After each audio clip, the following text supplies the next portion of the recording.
don't need no wine and dine. I want something high class. Like spending my nights at home, romancing the podcast. Take a deeper dive into these movies that are trash. Meet what's in a bookstore, and then we'll smash. Roll call. Todd. Paige. The other guy. Oh yeah, Mikey.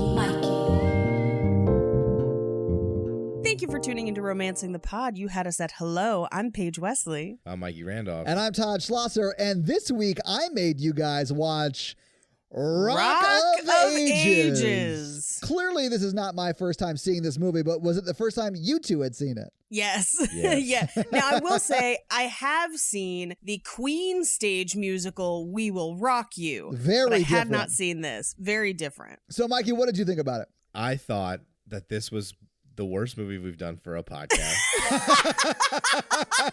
I made y'all watch Remember Me because it's terrible and offensive and like a personal attack. Yeah. Somehow this is worse than that, but in a different way. It's like garbage water when it spills on you. Yeah. I didn't think it was good. I thought it was super boring. I thought the singing was stupid. And I thought the plot was even dumber. But to be fair, you think the singing's stupid in every musical, right? I did, but extra stupid in this one. But then, and I'm sorry, I don't feel good either. So this is like the perfect day to do this movie. And then I've got notes. Please let me finish. Reclaiming my time. Yeah. Usually when I like a bad movie, it like comes around to like so bad that it becomes redeemable. That's this for me. It did not happen for me in this movie. Oh, and man. then I was like 2 hours and 10 minutes. Yeah. And then like by 1:45, I was like, literally, if you were going to torture me, you would put this movie on repeat with me in like a torture chamber. And like that would be all you needed. I don't even know how to describe it. It's like so bad that it's just bad. It does not come around. Okay. I got one more thought. He's reclaiming his time. Yeah. There's super attractive women in this movie. Sure. And I was like, oh, eye candy. No, that doesn't help. Nothing helps. I hated them. I hated everyone. Malin Ackerman, I love you, but I hated you in this movie. Right. Yeah, I was about to say you loved Malin Ackerman and loved her in The Proposal, right? Right. But this movie, you were like, you messaged us last night and you were like, women I previously have found attractive, I hate in this movie. Yeah. I like, it shut off my whole sex drive. That's how repulsive this film is. I yield the floor. So, Paige, was it that bad for you?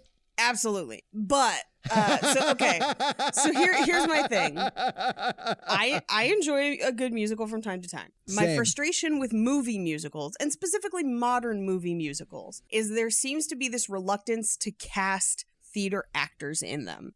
Like, they never cast people who can just legitimately sing, dance, and act and have done it forever. Mikey? They did cast some in Rent, a musical movie that I enjoy. Rent is a great adaptation. That's one of the few modern musical movie adaptations that I really enjoy is Rent, even though they do cut the story a bit. But I thought they did a great job. But I look at movies where they're like, yeah, we're going to cast Meryl Streep even though she can't fucking sing, and that's going to somehow save it. And this movie kind of does that too, although the thing that saves it is that they cast a handful of people who could sing.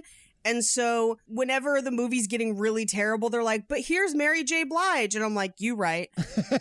She runs a strip club. Yeah, and her songs are some of the best songs in the movie because it's Mary J. Blige and she could sing. But like this movie, the first 30 minutes of this movie are insufferable. Like, I was pulling teeth to finish that. I hated it so much. And then right around that half-hour mark where I was like, how is there an hour and a half more of this? Yeah, there's a movie left of this movie. Yes, there's a whole movie left of this movie. And then there's a shift in this film where it goes from being just bad to still bad, but so fucking nuts that it comes back around to being hilarious to the point where at the end of this movie, I was just scream laughing alone watching it with my laptop. Thank you. Not me. That is how you experience this movie for sure. Yes. Now, here's the thing. What I do really hate about this movie is I love all the songs in it, and I wish I could have just listened to those regular songs because half of the adaptations in this movie or more are so painfully bad that like it makes it difficult to watch because I enjoy those songs. Also, Tom Cruise looks like Danzig, and I have so many notes on his performance. I can't wait because his performance is terrible. It is one of the worst things I've ever seen him in. Yeah. Well, so that's where the movie took a turn for me, because we're watching this little love story. It's bullshit. And then we get to see Tom Cruise in all his Tom Cruisery, and I'm just like, oh no, this jumped all the sharks. Yeah. This movie is wild. And now I'm just in it to see what Tom Cruise is going to do next. Yeah, it's amazing. So let me walk you through the first time I saw this. I saw this opening night in the theater with my good friend Chris. Lots of judgment. Oh, God. He and I both went. We may have been the only two people there not on a date. And I think we were the only people at the end of it that were like happy we had seen it. It was hilarious. But yeah, I love this movie because it is A-list talent. Like, you've got some of the biggest stars. Like, half of the cast is household names. Yes. And they are doing shit so insane. And honestly, they're being directed so poorly that their performances are terrible. Alec Baldwin is terrible in this movie.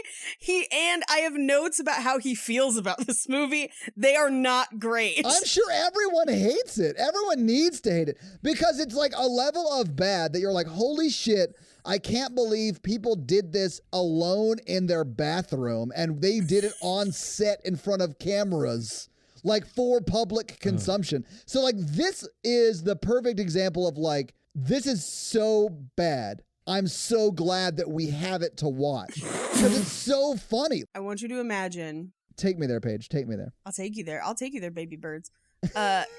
If Tommy Wiseau of The Room fame cast A-listers and made it a musical. Yeah. And that's the level we are dealing with. Tom Cruise is giving 150% in every single scene. And it is bonkers. It is terrible. So bonkers bad. It's nuts. What I hate about his performance in particular. Is it everything, Mikey? Is that I can tell that he cockily thinks he's doing great. Oh, he is feeling himself this whole movie. Literally and figuratively. Yes. He's feeling himself and everyone's boobs. Yeah. Oh my God. He gropes every single female character. I mean, I just know that at the end of the day, he's like, damn it, Tom, I'm being so funny right now. It's so fucking I don't even think he's being funny. I think he's taking it seriously. Yeah. No, I think you're right, but I think he's like, I'm doing great. Like, people are going to love this role. I think they're going to take it serious and funny. Great comedic performance again. Tom Cruise. He's like high-fiving himself in his dressing room like, I'm sure they won't show any wide shots of me standing next to a bodyguard that makes me look like a 12-year-old cosplaying as Axl Rose. That guy's a professional wrestler, and he makes everybody look like that. He's massive. He's in Magic Mike. Yeah, I know, but you don't put someone who's fully 5'3" next to someone who's 7 feet tall. Like, that's ridiculous. The bodyguards are my favorite part about the movie. The bodyguards are pretty funny. I'm not attacking the bodyguards, Mike. It's fine. On a more serious note, I was very, very frustrated that this movie sets up this whole thing of like, she wants to be a singer. She's coming to LA. It's her story. Oh, yes. And then immediately abandons her, and she doesn't get to achieve any of her dreams. She just gets to prop up all the other men in the story, and we're supposed to feel good about that. She's like, oh my gosh, my boyfriend's not making it. I'm going to become a stripper. Well, okay, here's the thing. No shade at becoming a stripper. So many people move to Los Angeles, and stripping pays better than almost anything else here, especially on the Sunset Strip in the 80s. But I think it's crazy that the movie frames itself as if it's her story and gives her no agency. It doesn't allow her to accomplish anything she sets out to do. It acknowledges that she's talented by having her sing in multiple parts of the movie, but then none of her story is achieving any of her dreams. The stage play actually handles that particular story a little bit better, but the rest of it, the stage play makes even less sense. How is that possible? I promise you. Why would a female have dreams and agency when in the next scene you can introduce a man character? Right. That's what this movie does. That's how it feels. It's nuts. But then also, the monkey with a gun has more of an arc than she does. Hey, man. Also, there's a monkey with a loaded gun in this movie. Yes, I saw it. It's that amazing. is a full character. Okay, so I think it's safe to say we all loved it. Maybe we should get into the movie so we can talk about it scene by scene. I wish you all could see Mikey's face because it is amazing right now. This is going to go into my rotation of like, oh, you want to watch a bad, hilarious movie? Yeah. I got you because this is that bad. Oh, you want to watch every one of your favorite stars shit all over a film? And all of your favorite songs? Do you want to watch the most famous people in the world shit on your workout mix? Do I have a movie for you?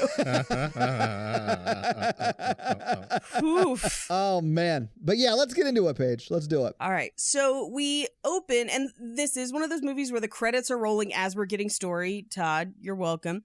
Yes, thank God. I love those. So we open on the Bourbon Room, which is based on the Whiskey A Go-Go on the Sunset Strip. Yep. And Tom Cruise, a.k.a. Stacey Jacks, is performing. And at first I didn't think it was him.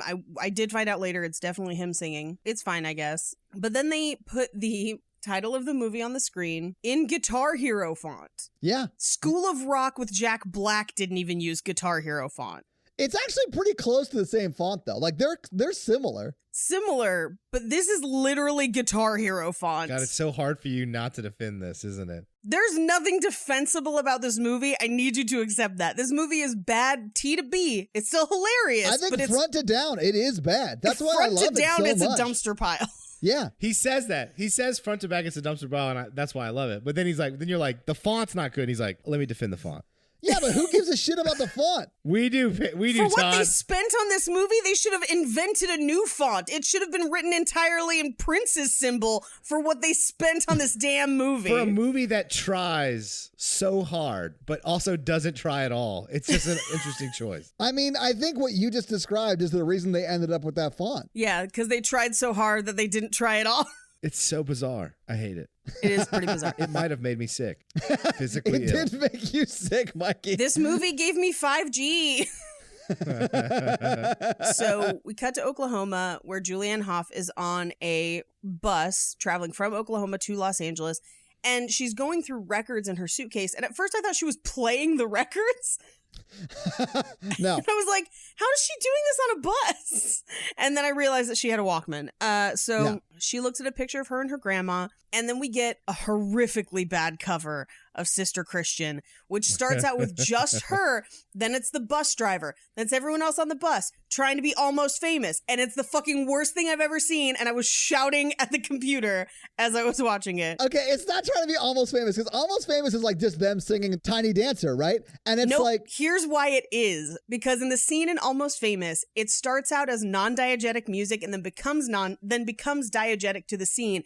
This scene does the same shit, where she's singing it and there are people sleeping around her and it seems like no one can hear her, and then she gets to the bridge and the bus driver joins in and then everybody's singing it. It is exactly the same. It is some bullshit. It's not at all the same, because in Almost Famous, like, they're singing it because they're singing it together. Like, this is insane, because they're singing the lyrics of Sister Christian like they're talking to each other. And that's what makes it more fucking insane. It does make it crazier. They try and make it conversational. It's not like one person started singing a song and then everyone started singing a song. But that is also what happens, Todd.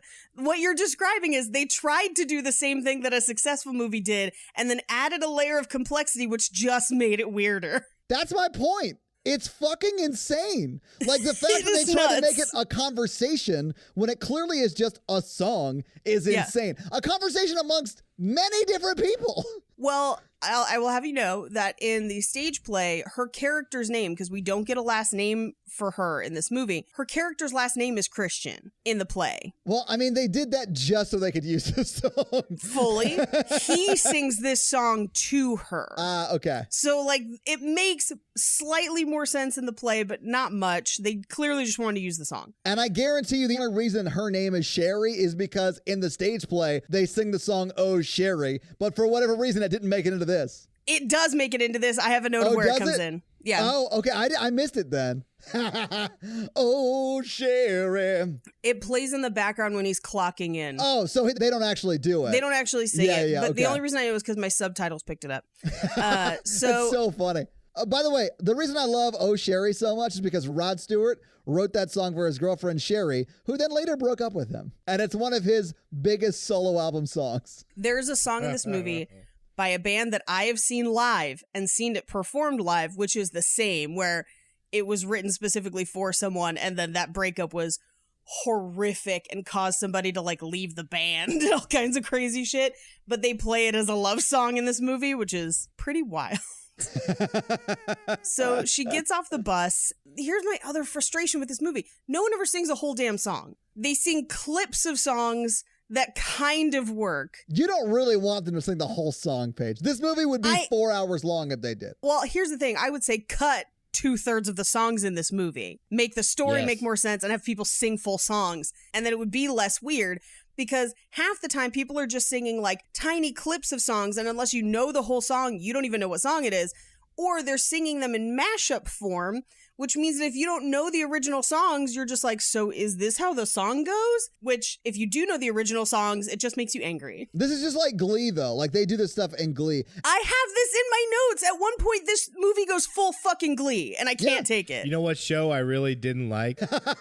Glee, I assume, Mike. But you like Zoe's Infinite Playlist or whatever? Yeah, it's amazing. Very different. It honestly is a very good version of this. It's so good. Yeah, they do a very, very good job of what this movie was attempting to do. And would it surprise you to learn that no one that worked on this movie worked on that show? No, that wouldn't surprise me at all. Well, fun fact, Zoe's Infinite Playlist is my favorite musical thing I think I've ever seen. Yeah, when you watched it the first time, you were like, you have to see it, because if I liked it, you'd love it. I just think that you haven't watched the right musical things for you. I liked Rent. Yeah, Rent is great. So we cut to, she's singing Living in Paradise, just like Living in Paradise. She takes a poster down. She's walking down Hollywood Boulevard. I do like that this movie portrays Los Angeles as the trash heap it is. That is great. It does, yeah. It has a very realistic view of Los Angeles, because when she first gets there, she sees that it's like full of shit, and then she gets robbed. And then she gets mugged, like her first day. They do show the exterior of the Whiskey A Go-Go and then have like just green screened the bourbon over it. Yeah, they use a similar shot a lot in this movie, but it really is just the Whiskey A Go-Go. Yeah, just green screened over. We cut into the bourbon where I just have in my notes Tank Top Man, because this movie doesn't introduce anybody until you've seen them for 6 scenes already. Apparently his name is Drew. Is taking out the trash. He's like a bartender / stock boy / waiter. He refers to himself as a barback. Yeah. Yeah. That's what barbacks are. Yeah. And we get a cover of Nothing But a Good Time by some other cover band that we will never meet and never hear from. And he kind of sings parts of it, but then the band will sing part of it on stage. It's sort of like everyone is singing it. Like Russell Brand is singing it. It's funny, though, because Russell Brand's character has a very heavy accent, because he has a very heavy British accent. But when he's singing, he magically doesn't have one. Except that he sang all his stuff. Yeah, I realized that that's what the press tour stuff said. It is not at all true. He fully did, and I know because did you see Get Him to the Greek? He sang all that too. Oh, I did see Get Into the Greek. Yeah. Does he have an accent in that? No, not in the songs. It's not as thick. He just sings and doesn't have as thick of an accent. But he did sing everything for this movie and sang everything for that movie too. Yeah. I think it makes more sense that he's just lying about all that. He's not. You can tell it's him. Like in Get Him in the Greek specifically, you can hear that it's him. This, not so much. I think it's just because it's choppy and it's little pieces here and there. Yeah. But the songs from Get Him to the Greek are actually really good.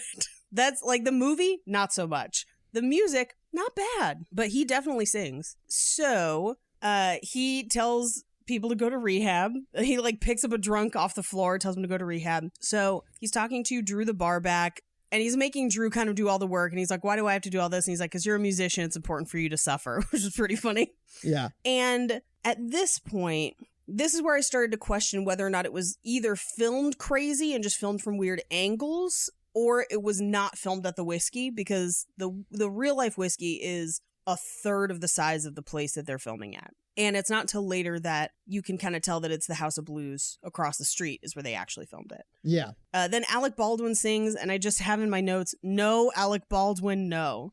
Because he definitely did his own singing, and it shows. Not in a good way. It's bad. It is terrible. Like, that's one of the reasons I love about it, because he's not even like, I don't even feel like he's trying. I feel like he is trying, and that's what's worse. I do think they were trying. Yeah. They tried so hard, but they didn't try at all.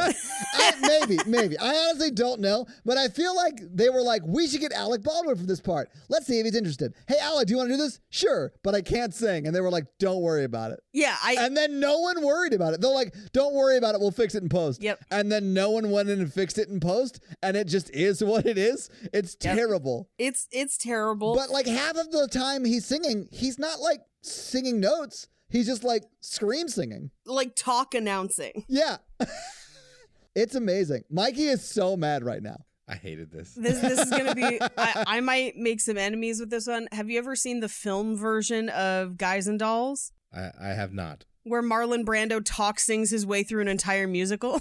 I think I've seen it. I don't remember that, though. It's been so long since I've seen that movie. Here's the thing. He does considerably better than Alec Baldwin does here, but there are a bunch of songs where he's just like, you have wished yourself, and you're just like, oh, I guess they just kind of walked him through this one. Yeah. Anyway, we see a waitress get groped. She quits. We cut to Julianne Hough walking down Sunset. She's walking past protesters, a guy tweaking out and air guitaring on the sidewalk. And a guy approaches her and asks her where she's from. She says Oklahoma, and he steals her suitcase, which apparently only had records in it. No clothes, no toiletries, just records. Yeah, that's all she brought, because that's all that was important to her. She traveled from Oklahoma with records and $17. I mean, I get so tired of these stories because every year, literally thousands of these descend upon Los Angeles. Yeah. And then she doesn't go home at the end of this movie, but all the rest of them do.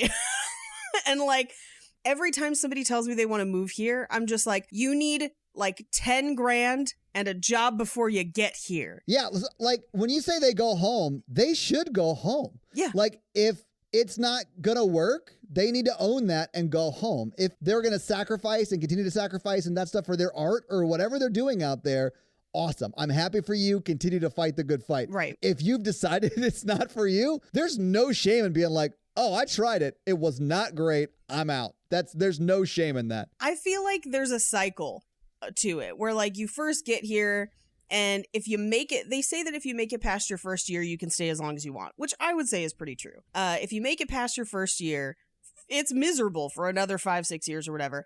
And then you either still decide to go home just later, or you get so successful that you have to stay because you're like, well, if I go home, it's stupid. Yeah. Because I have become this as successful as I thought I would be. I just didn't realize that it takes even more success than that. And you come all the way back around to the beginning where you're just like, fuck, I can't wait till I make enough money to not live here. Yeah. I was about to say, being just successful enough to live there is its own punishment. It is. That's where me at. Yeah. That's where many other people think I'm famous. And I'm just like, fuck, man, if I could move to Burbank, like that's where you end up. I think you're famous, Paige. No, thank you. Anyway. And now all those people are moving to Nashville and screwing up our awesome city. Like 3 or 4 people today on Facebook were like, I'm moving to Nashville. I feel like I have more entertainment opportunities there. And I'm just like, bye ho. They probably will. I moved to Nashville to see if my outlaw country band, Confederate Ouija board, would make it. I'm a cowboy on a Ouija board. I ride. I'm haunted. I'm haunted. Dead or dead. Dead or a dead. Dead or a dead. Nailed it. I didn't make it. I can't imagine why. I have no idea why you didn't make it. Probably because it has the word Confederate in it in today's climate. No, that'd be super popular in the South. Well, in country music, it's not just in the South. Country music is actually bigger outside of the South than it is in the South. Yes, as a person who lives in Nashville who doesn't even like country. If you don't believe me, if you're in the South, Google line dancing bars near me, and then go to anywhere in California and Google the same thing. Oh, It's yeah. fucking insane. Here's the thing to understand about California. It's big. Yeah. There's a lot That's of people true. doing all kinds of shit here, as the Sasquatch documentary on Hulu will describe. So Drew the bar back, witnesses the mugging, tries to get her suitcase back, but can't. Right. Well, he can't get it back because that's his friend, and they set this up every time some new girl comes to town to steal her records so that he could give them back at the end of the movie in like a climactic moment. I mean... Oh, that's good. I gotta write that down. Yeah, it's a Mikey. good scheme. One of my favorite tweets ever, I think it was Megan Amram, it just said, just because tourist season is over doesn't mean I'm going to stop hunting them for their pelts. Which is exactly the attitude of most Angelinos. So she tells him that she's only got $17 and she's new in town. So he basically gets her a job at the Bourbon. Yeah. And they don't want to hire her because she's a singer. I love how they can tell right away.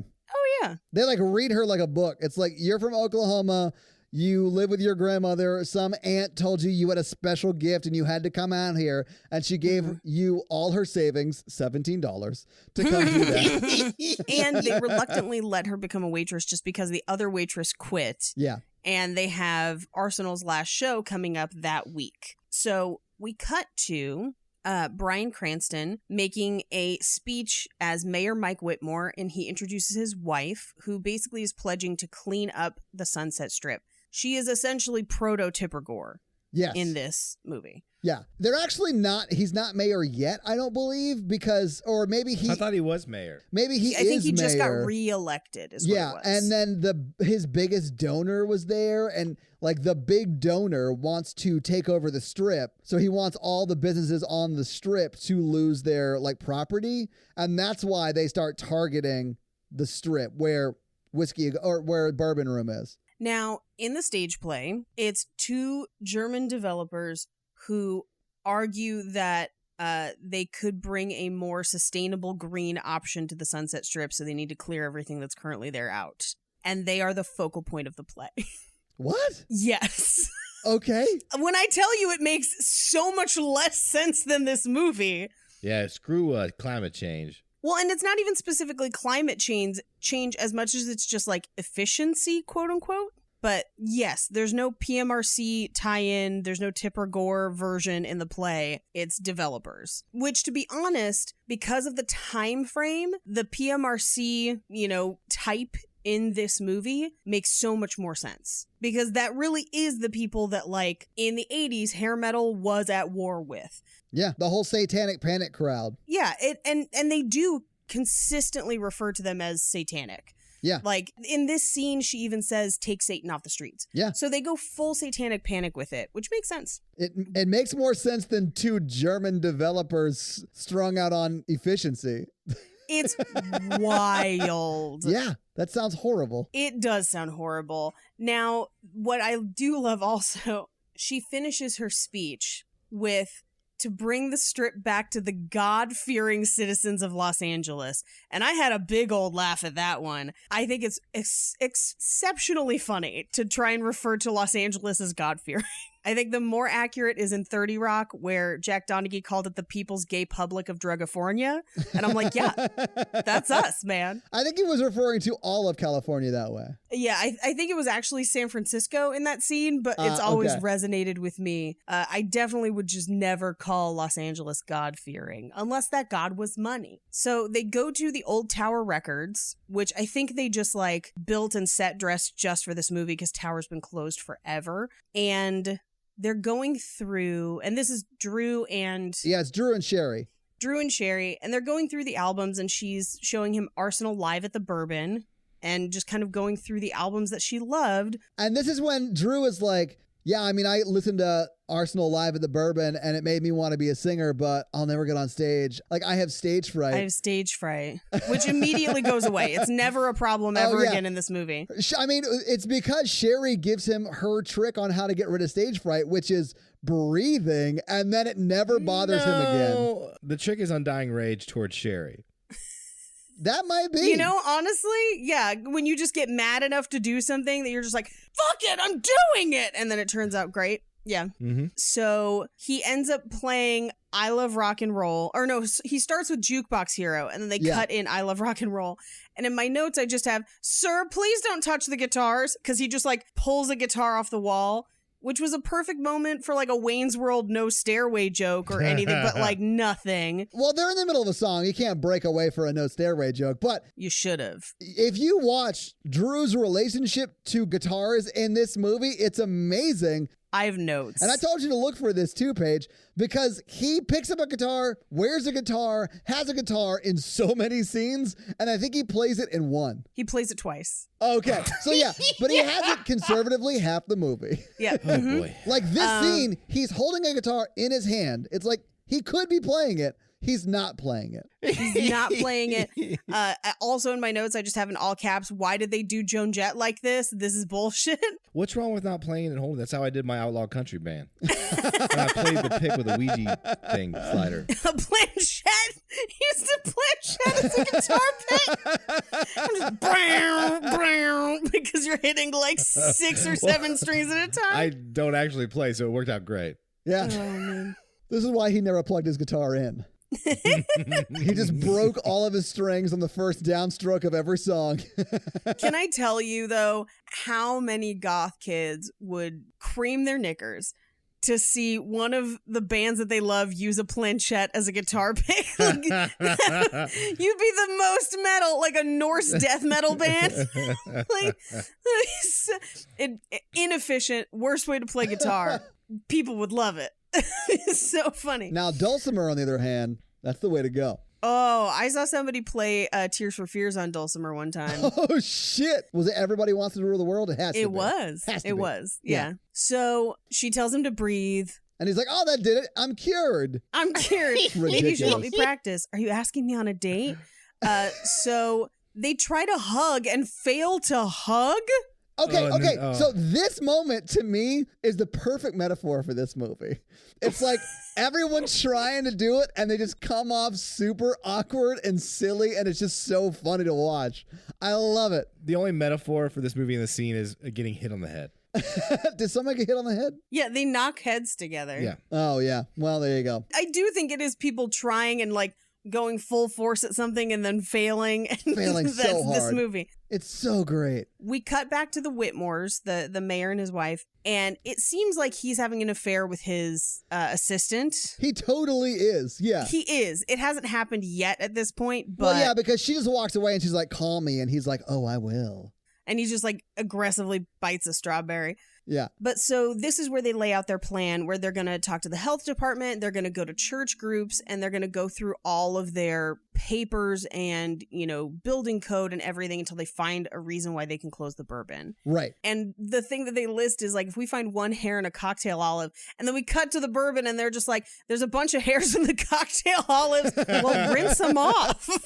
Yeah. I like that joke. It was very funny. Oh, Mikey, we found something you like about this movie. That's awesome. You're welcome. I liked the part where Malin Ackerman opened her mouth like one of the people from The Fourth Kind, and then Tom Cruise stuck his tongue as there. He literally broke a rule we established you never do on this podcast, and he leads with tongue. Full tongue. He did ask her to open her mouth wide before he went in. It's still the creepiest thing I've We ever have to seen. save this. I have so many thoughts about their relationship. We have to save this for when we get there. So table.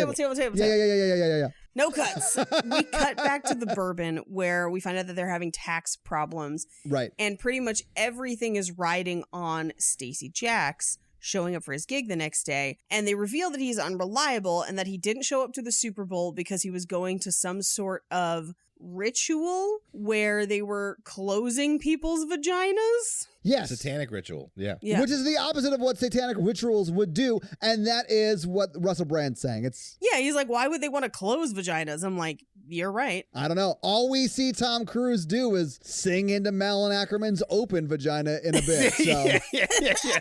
So They call Stacey's manager, which is Paul Giamatti, and I'm like, he's okay in this movie. Like, he does the job, he's so great. but also, why is he in this movie? This should have been Jeremy Piven, and you know it. Oh, shit. Yeah, that'd have been great, too. It would have been great. Paul Giamatti, though, has played a lot of music managers in a lot of movies. Yes, he That's has. true. That's true. The Run DMC, is the Run DMC? No. The It's a NWA. NWA. He's their manager in the NWA movie. Yeah. Yeah. So Paul Giamatti's Stacey Jax's manager, so they call to check in for Friday, and he reveals that they want to have Rolling Stone wants to interview him on the premises, and he's going to make sure that he gets there, even though they're currently at a gig and struggling to get him to go on stage. And so we cut to, he hangs up the phone, and Paul Giamatti walks into his dressing room, and it is like a music video set where it's like a weird lair. This is the first time we meet Heyman, who's the monkey who has a loaded gun. Yes. There's a pile of women on top of Stacey Jax, and he kind of like shrugs them off to reveal a diamond devil codpiece. Yeah. It's amazing. And he's wearing like assless chaps. We see a lot of Tom Cruise's butt in this movie. We do, ladies. And it is not great. And Was it a butt double? No, this was all... Oh, really? Tom Cruise did everything in this movie. ugh, it's so amazing. The fact that Tom Cruise is like, yeah, I'll do this. Like anyone ever would do this, I'm amazed by.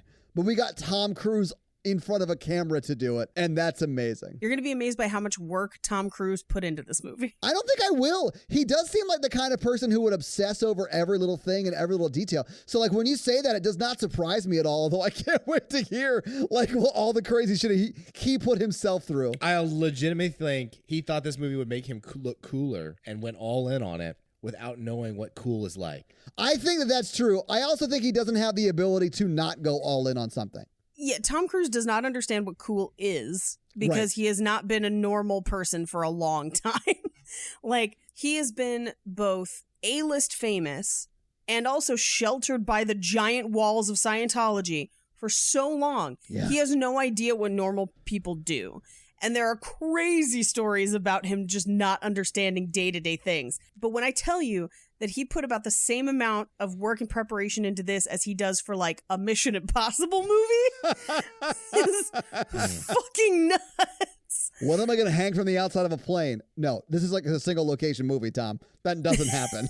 So he falls into the pond after telling Paul Giamatti that he's already on stage because he is like, he's playing 4D chess with psychedelics. Because he believes what Shakespeare said that, you know, life is a stage and we are all but merely players. He is a player. That's why there's like 4 girls in that bed. Yeah. So we cut to a church where Catherine Zeta-Jones is hosting essentially like a meeting for, it's like a Satanic Panic fan club.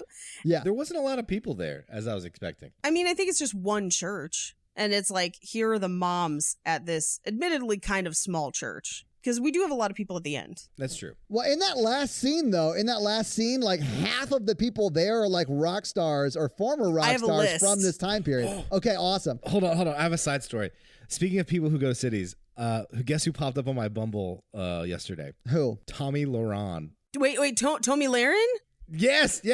Really? Oh, I swiped right. Hang on 1 second. Do you mean to tell me that this horrible, literally worst kind of person imaginable is single?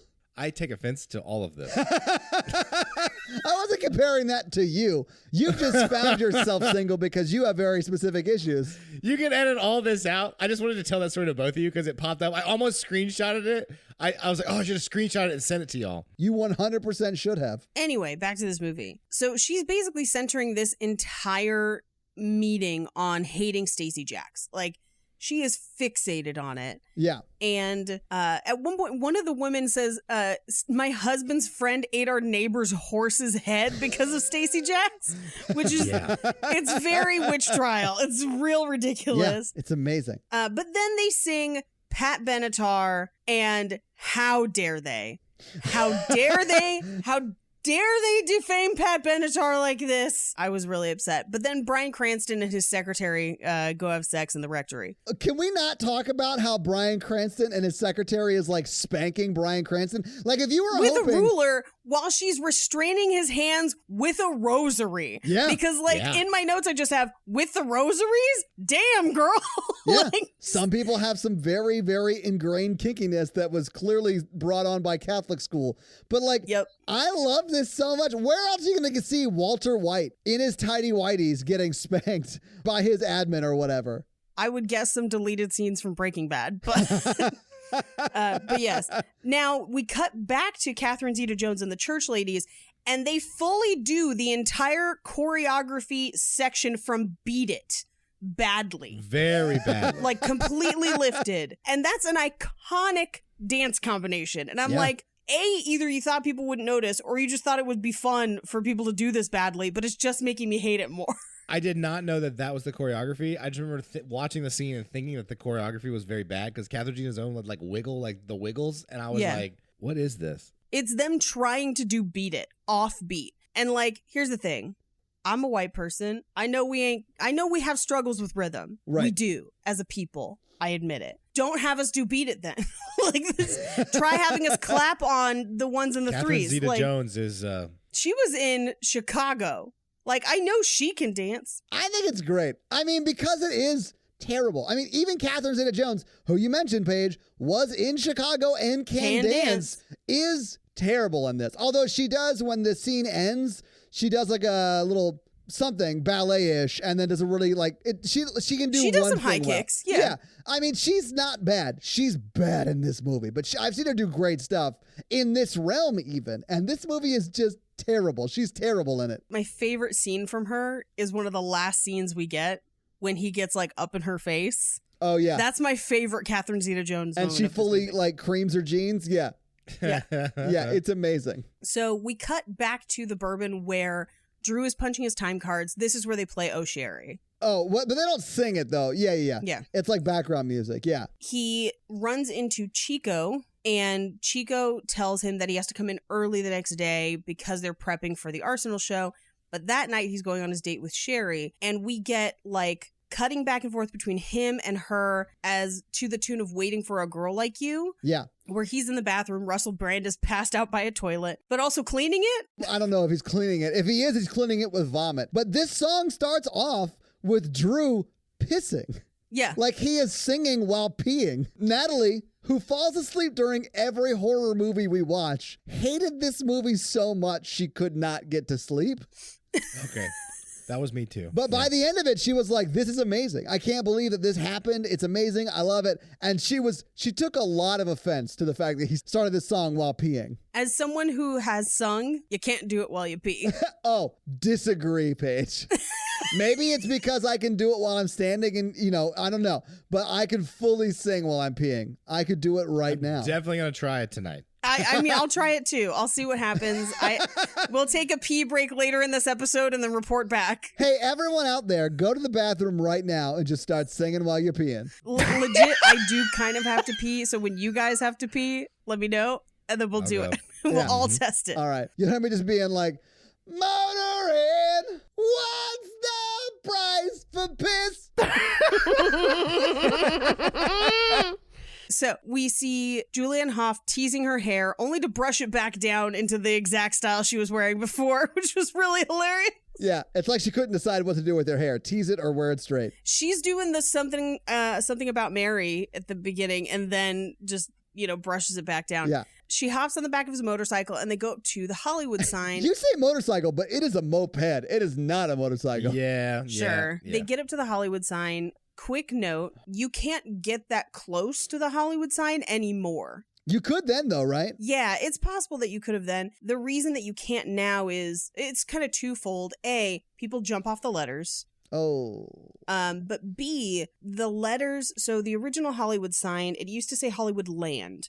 And it was an advertisement for a local home development. And eventually the land part has been removed. But it's very, very old. And it's exposed to the elements. And so they're constantly having to restore and fix the sign. And so, honestly, a lot of them keeping people away from it is just trying to preserve the sign. Yeah. So because you can't get that close, they filmed a lot of these scenes at a garbage dump in Florida. Oh, that makes sense. Oh, that actually fits with LA, I think. Yeah. A hot garbage dump. Yeah, that's LA. A hot garbage dump. That explains the garbage water feeling. Yep. So they have a couple conversations about what does your family think of you living here? My grandma supported it. She asks him to sing for her and then he just has to go and mutilate Journey I hate. He doesn't. Okay, mutilate Journey. Yeah, but he didn't mutilate it so much as he was in the early stages of a song he's writing. But that's what's frustrating. I did think it was funny that he like sings the build up to the what would then be the chorus where it's on and on and on and on, strangers, that part, and then he's like gets to that point, he goes, it just goes on and on and on and on. Like, yeah, I thought that was very funny. I think for me, and this also is probably 2020, like hindsight's 2020. That song, "Don't Stop Believin'," has been used so much. If I never hear it again, I'll be happy. Oh yeah, like it's a good song. I can't stand it anymore. Everyone uses it. It's amazing. And I think my frustration is like Glee had already been out and been done it by the time this movie came out. Pick a different song, man. Pick any song. There's so many songs. I mean, Rock of Ages came out in 2009. I don't know when Glee came out. The first season of Glee, I think, was right around the same time. It was May 19th, 2009 is when Glee came out. This came out April 7th, 2009. So Rock of Ages wins by a few months. But at the same time, they made so many changes to the play for the movie. Yeah. Change the song. Change the fucking song. You can't do that. No one is going to miss it. Yeah, you can. No, you can't. They changed literally whole sections of this show and cut tons of other songs out and changed other songs. Just change this one. They're not going to change the song that the whole story builds to, though, Paige. Why not? It's not even the title song of the musical. The title song of the musical isn't even in the musical. Use that song for all I give a shit. Rock of Ages is in it. They sing it at some point, don't they? Nope. It's not in the movie or the musical. Huh. That's so dumb. Also, they're not going to change that song. That's the song that it builds to. They're just not going to do that. But here's the thing. Why? It could build to any song. There's literally nothing important about this song in the movie. Well, don't you see, Paige? This song is really important because if you go to any bar on a Friday, some drunk person drunk is gonna assholes be will sing it. Yes, Yeah. Mhm. Sure. But that's exactly why it should have been something else. It can't be something else, Paige. That song, the lyrics to that song are literally the plot to this movie. It could absolutely be something else because there are so many other songs with very similar lyrics. All right, name two. You could have also written an original fucking song for all I give a shit. They can't write an original song for this. It's all about music from the 80s that you know. That's fine, but use other music from the 80s that we know. No one needs to hear this song ever again, and it just makes the movie more basic and worse. I just asked you to name two. I already thought of one. Yeah. Which is a bad sign. They use another one in this movie. You could have done Heaven. They could have done Living on a Prayer. So that's your two. Living on a Prayer. It could have been Heaven. That's two. Both of those are better choices. And like I said, they use Heaven in the movie. It could have been that. Yeah. I mean, I think it's more ballady. I think Living on a Prayer is a better choice. It's so you much could better. have also done Born to Run, Springsteen, if you wanted to get real weird with it. That's more 70s, isn't it? Wasn't Born to Run 70s? But Living on a Prayer would have been great, and they use other Bon Jovi in this, so like, why not just make it that? What other 80s rock songs are about putting aside your dreams to support your man and his dreams? No, that's country music. No, it's not, man. Country music now is so terrible. Country music now is like talking about having pontoon boats and shit. That's true. But in the 80s, we had a little Stand By Your Man. Oh, that was 60s. That's true. Covered many times, though. Oh, yeah. Still covered many times. But anyway, all I'm saying is there's nothing inherently special in this story about using that Journey song, and it's just annoying. I think Living on a Prayer would be great because you have two characters and it doesn't like matter. Like you could change it to Tommy and Gina. It doesn't matter. Yeah, it doesn't matter. They do both stop believing in the movie, though. I mean, but you could just change that line to Living on a Prayer. I can't believe I came around to Paige's line of thinking, but like you could just change what he writes on her records at the end to Never Stop Living on a Prayer or whatever. I'm agreeing with Paige because I mean, like they stop believing and give up. Like both of them. Well, so here's the other thing. There's no, and I'm sure this was a rights issue because no one wanted to pay Gene Simmons. Because fuck Gene Simmons, right? There's no Kiss in this movie. And Kiss rock and roll. 70s. But at the same time, Pour Some Sugar on Me is also Def Leppard, which would have also been part of the 70s too. So like they play fast and loose with time in this movie. No one is holding this to historical accuracy. Rock and Roll All Night would have been great to hear in this and would have fit in with the rest of the movie. So like they had tons of other options. Pour Some Sugar on Me didn't come out until 87. But I think I Love Rock and Roll was 70s too, which is in this movie. Yeah, the way they justify the fact that the movie is called Rock of Ages and A does not include that song, but B seems to only focus on one age, is that they're like, well, people of all ages enjoy rock and roll. And I'm like, this is the dumbest thing I've ever heard. But there's also no AC/DC. There's no Led Zeppelin. There's a lot of stuff that's not in this movie that would have definitely still been around at the time. Yeah. Like, how is the song Panama not in this movie? Like, they got rights to all the most basic classic rock, where it's like, if you really listen to rock of this era, this is the, like, first layer. Yeah. If you're really here for this music, you're scraping the surface to the other stuff below, and none of that's in this movie. Fuck the use of Journey in this film. I love Journey though. Journey and Foreigner are like two of my best 80s bands. Love Journey, love Foreigner. Listen to them all the time. Would rather just listen to them do it.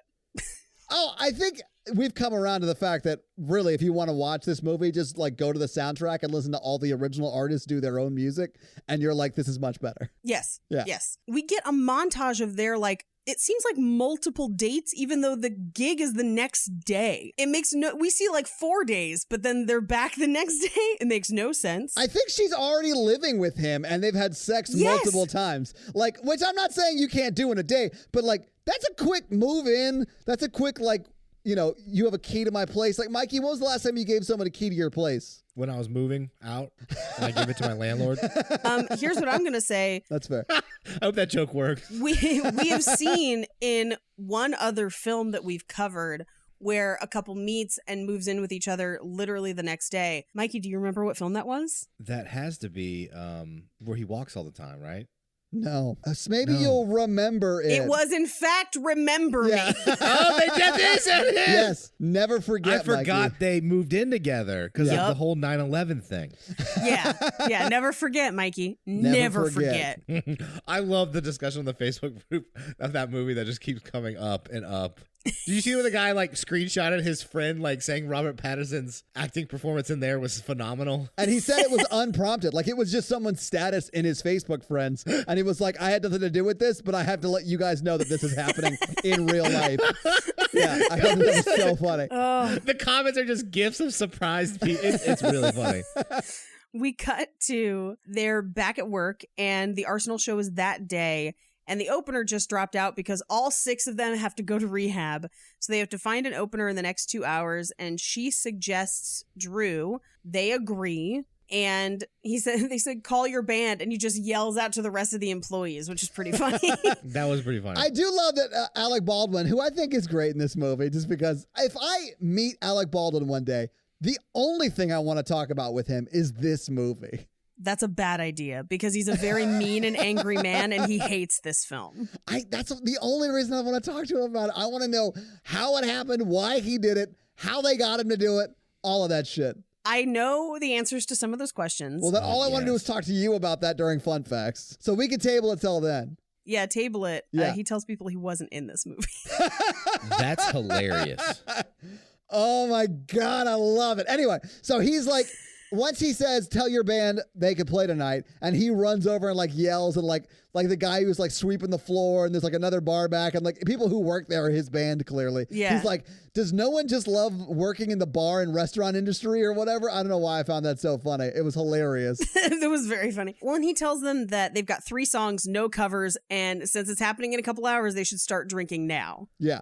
And at this point, I looked at the clock on this movie and I said, how is there an hour and a half of movie left? We seem to have solved the main problem of the film. Because at this point, we've only met them and their love issue seems to be that he's afraid to get on stage and they're trying to find their big break. And so he's going to potentially get it. And so I'm like, so we've just done a movie in 30 minutes.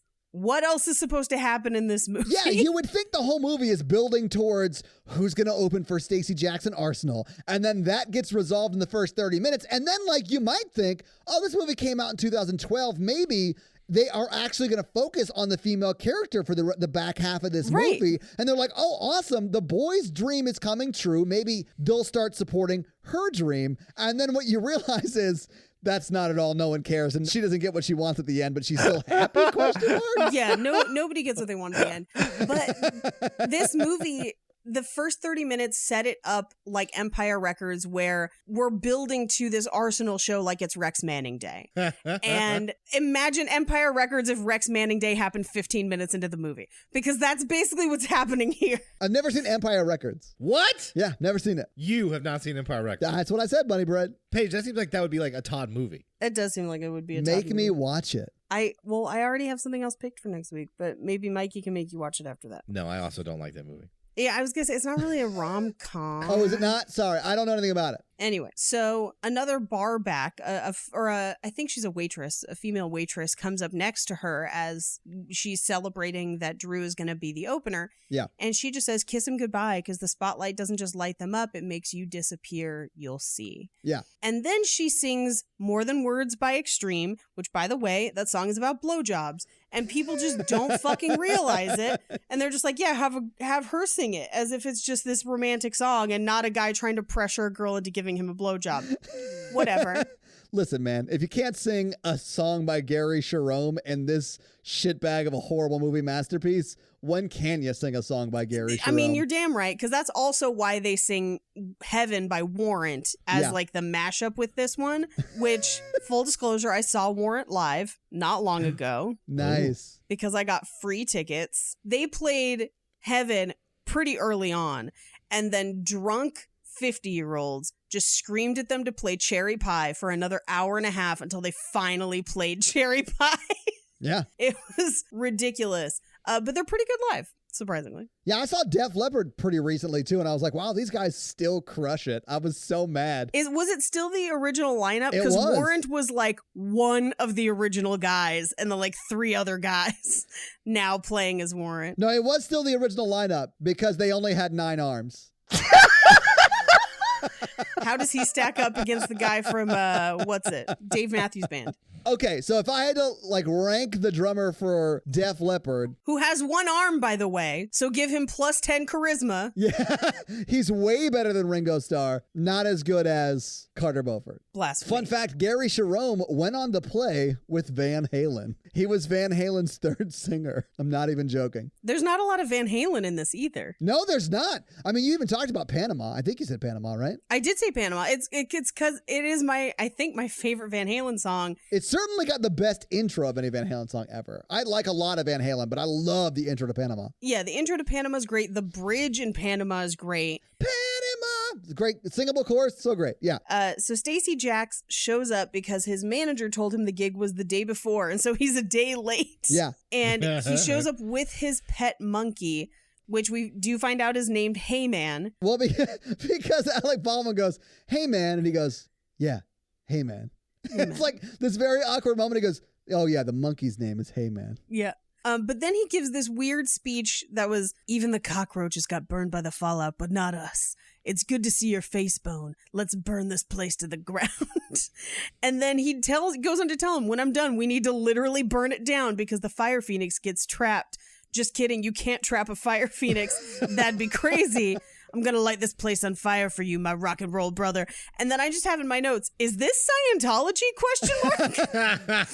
What is Replace this? Fire Phoenix with Thetans? Yes, it is. Yes. Yeah. Yes, it is. So Stacey Jacks walks past Drew and Sherry, and Yeah. she faints. She doesn't faint. She like fully face plants. Like she whips her body face into ground.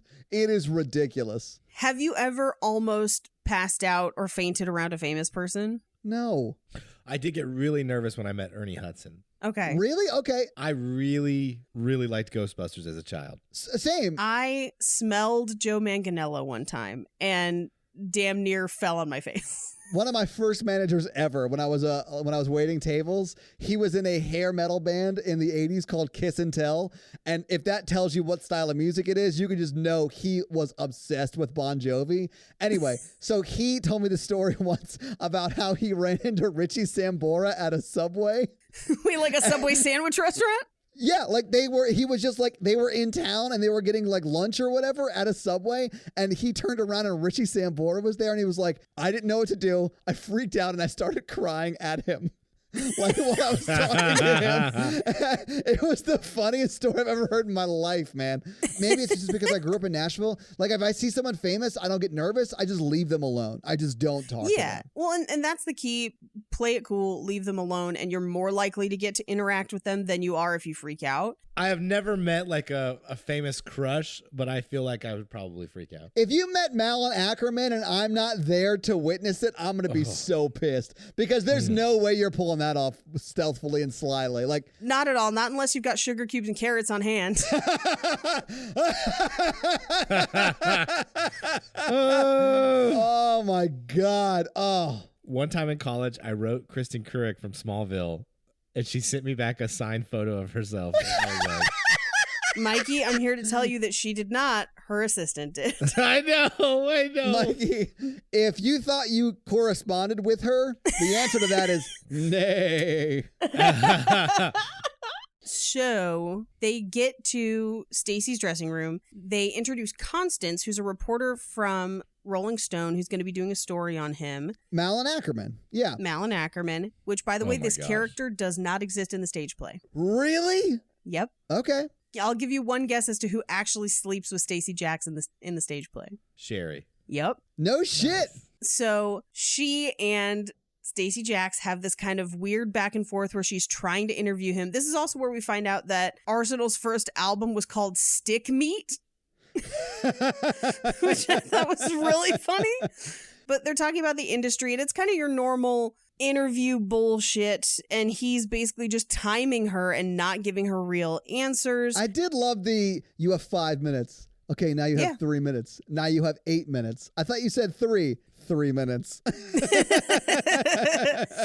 And she kind of, as he's trying to end the interview, she kind of chases after him and is like, you hitchhiked to LA at 17, just like everybody else. You're not as weird as you think you are. Yeah. Basically calling him out. Like, you're just like everybody else. Yeah. And he clears the room, gets everybody out, and basically talks to her and is like, you don't know what it's like to be me. And she's like, tell me about it. And he kind of goes into Wanted. No, he fully goes into Wanted. It's not kind of like they are singing Wanted. See, this is the thing. The lyrics to Wanted make no goddamn sense in this scene. So that's why we shouldn't give a fuck about the Journey song making sense, because a lot of this movie doesn't make sense. Counterpoint, the lyrics to Wanted make complete sense to me in this scene. I have a couple questions, and you guys know music, so you guys can tell me. Yeah.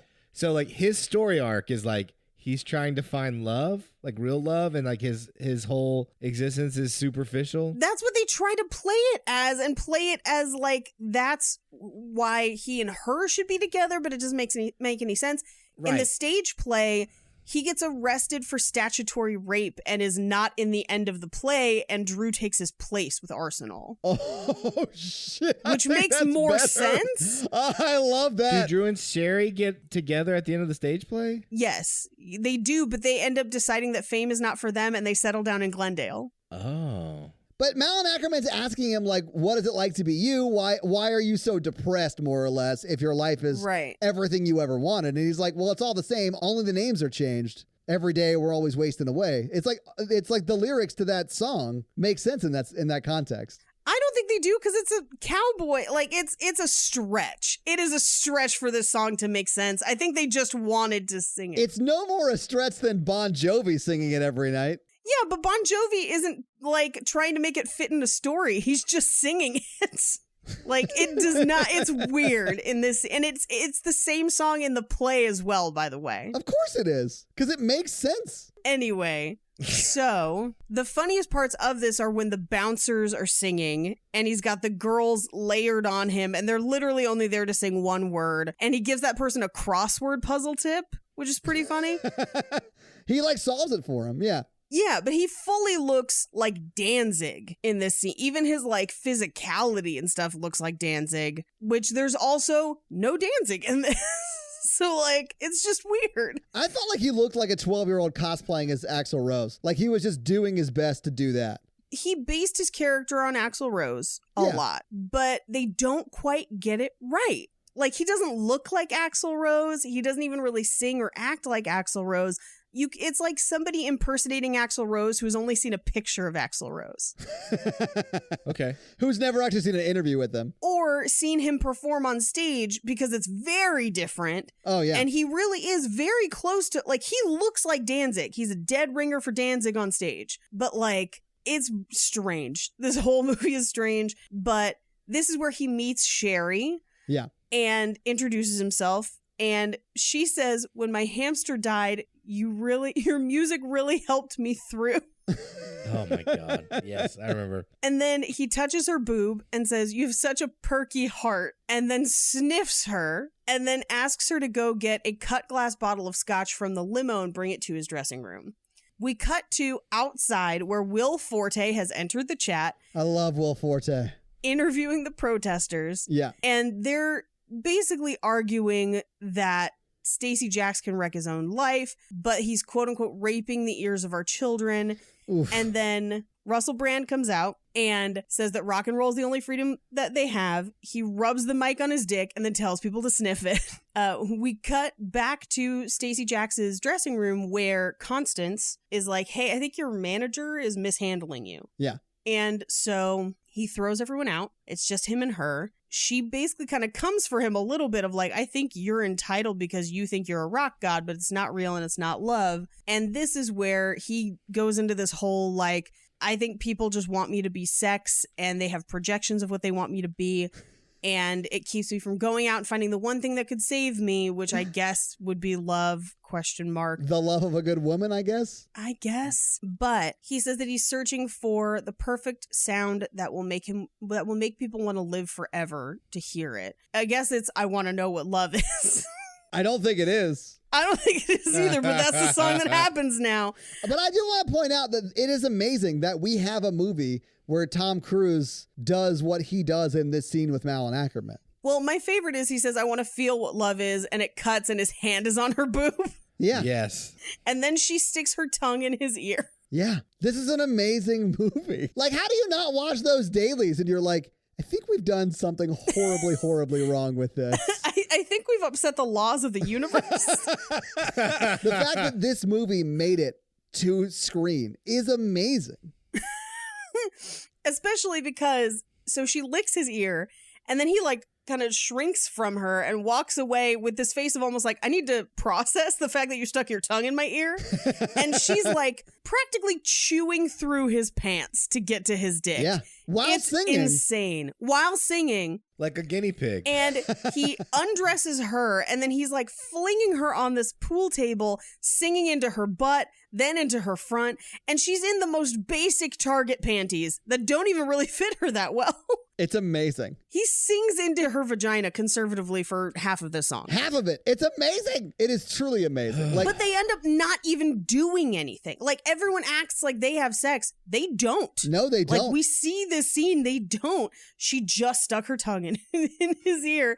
She ends up falling off the table. Yeah, the most penetration in the scene is her tongue into his ear. Yeah. Yep. Oh, and this movie penetrating the dark depths of my soul. Yeah. To unleash the great beast. You're within welcome, me Mikey. I mean, Mikey, have you ever sung directly into a lady's bits? with my penis. But it sounds more like.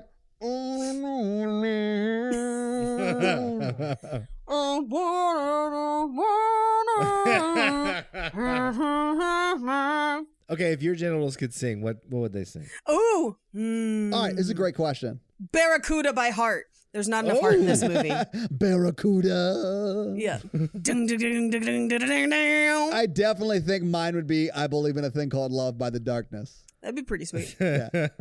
Mikey's seen me sing that song at karaoke. I think mine would be Notorious. All right. No. Notorious. Actually, no. Your dick should sing Will You Love Me Tomorrow? Or the Scat Man? No. No, Mikey, you don't want to be the scat man. No. Bop, bop, doo da bop.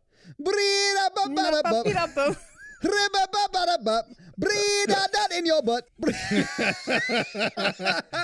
Oh, that's so funny. I'm glad that during this episode we broke down if our naughty bits could sing, what song would be their go-to. I feel like that's important. I think so too. So she falls off the table. He tells her that this can be on the record. And she's like, oh God, this is a mistake. She walks out in her underwear. Yeah, she picks up her clothes to walk out holding them. And then Paul Giamatti's like, I can't wait to see the article or whatever.